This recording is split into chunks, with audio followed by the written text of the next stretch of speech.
medyo madilim sa gabi dito, kaya ingat lang sa mga matutulin magpatakbo dyan, baka mabulaga. Dire-diretso dyan sa gitna. Minsan pag medyo inaantok-antok, hindi makita yung mga device eh, lalo pag gabi, mas matulin.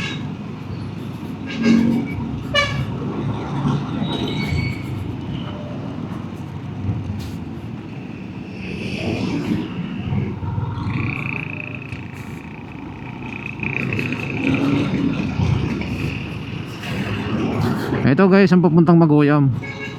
Tapos kung pupunta dyan sa highway, puntang Carmona,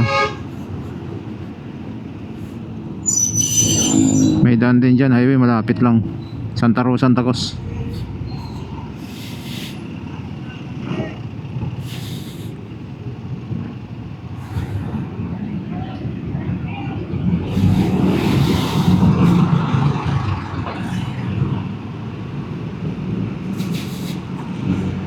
Tayo, wala palang pasok ngayon mga school, gawa ng hindi ko alam kung ano bang holiday ngayon, sa walang pasok eh. Bangkal Carmona, ito yung Bangkal Carmona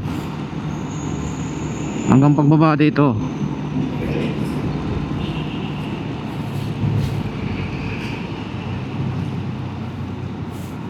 Buti nga ngayon malawak ng kalsada dito, dati 2 lane lang to.